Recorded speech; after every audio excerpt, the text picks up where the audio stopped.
ધારી નગરપાલિકા ward number 6 Harikrishna નગર નવી વસાહતનો આ વિસ્તાર તમે જોઈ શકો છો કે નેતાઓએ જે મહેનત કરી ટિકિટ મેળવવા માટે ટિકિટ કપાતી હતી તો રીસાતા હતા, મનામણા થતા હતા અને આ જે લોકો છે સ્થાનિક લોકો એ પીસાતા હતા।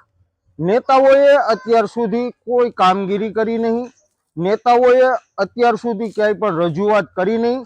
ધારી નગરપાલિકાએ આ લોકોને 20મી સદીમાં લઈ ગયેલા છે અને લોકોને તમે જોઈ શકો છો કે કેવી દુર્ગંધ મારતું આ પાણી અત્યારે આમ જોઈએ ને તો આ ગટરનું ખુલ્લી ગટરનું ગંદુ પાણી આ ધારી નગરપાલિકા અને ધારી નગરપાલિકા માટે આમ જોઈએ તો શરમજનક આ વિસ્તાર કે જ્યાં ખુલ્લી ગટરો છે, હજી તો પાણી આવેલું નથી પીવાનું પાણીનું। જ્યારે વિતરણ કરે છે ત્યારે અહીંથી આમ જોઈએ ને તો નદી વહે છે, સરોવર વહે છે, એટલું દુર્ગંધ મારતું પાણી અહીંથી। હવે અહીંના જે લત્તાવાસીઓ ખાસ કરીને બહેનો છે, બહેનોની સાથે પણ આપણે વાતચીત કરીશું કે આ 6 નંબરના વોર્ડમાં તમારા સત્તાધીશોએ અત્યાર સુધી તમારા માટે શું કરેલું છે।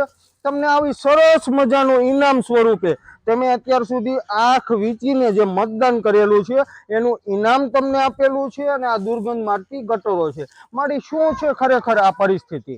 ભાઈ છોકરા પડી જાય એમાં બરોબર, પછી ખુલ્લી ગટરમાં મચ્છર એટલા થાય, પછી બીમારી થઈ જાય, તમારી મિલકતને પણ નુકસાન થાય। આ જે ખુલ્લી ગટર છે એનાથી તમારા ઘરની અંદર લૂણો પણ આવતો હોય છે અને તમારા ઘરને નુકસાન પણ થતું હોય છે। બાળકોને ડેન્ગ્યુ થાય, મોટાને સાયફુલી થાય, પછી ઓલો થાય ઝાડા ઉલટી ના વા થાય, પછી ગટરમાં પીવાના પાણીમાં પાણી મારી અત્યારે જે ધારી નગરપાલિકાની ચૂંટણી છે, ચૂંટણીની અંદર રાજકીય પાર્ટીઓના જે ઉમેદવારો છે એ મેદાનમાં છે।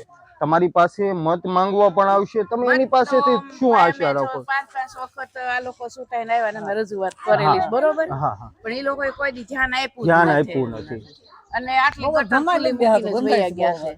4 તો ભૂંગળા અમારે કડે કડે ઓલી બાજુ 6 ફૂટ ખોદીને મૂકી ગયા છે, કામ પૂરું કરેલું નથી। એટલે આ નેતાઓ છે, છોકરા પડી ગયા હોય તો આપણે ક્યાં કોને કહેવા જવું? સાચી વાત છે।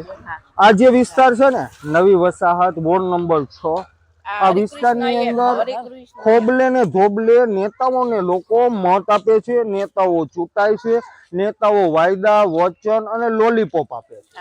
લોલીપોપ આપીને નેતાઓ પોતાના મસ્ત બની ગયા છે। અત્યારે આમ જોઈએ ને તો આ જે લોકો અહીંના જે રહીશો જે અતિશય એવી અસુવિધા ભોગવી રહેલા છે। હરિકૃષ્ણ નગર અહીંથી શરૂ થાય છે અને નવી વસાહત પણ અહીંથી શરૂ થાય છે। આપણે સેન્ટરમાં ઉભા છીએ પણ આ જે યાતનાઓ છે મારી આ ચોમાસામાં કેવી એની પરિસ્થિતિ?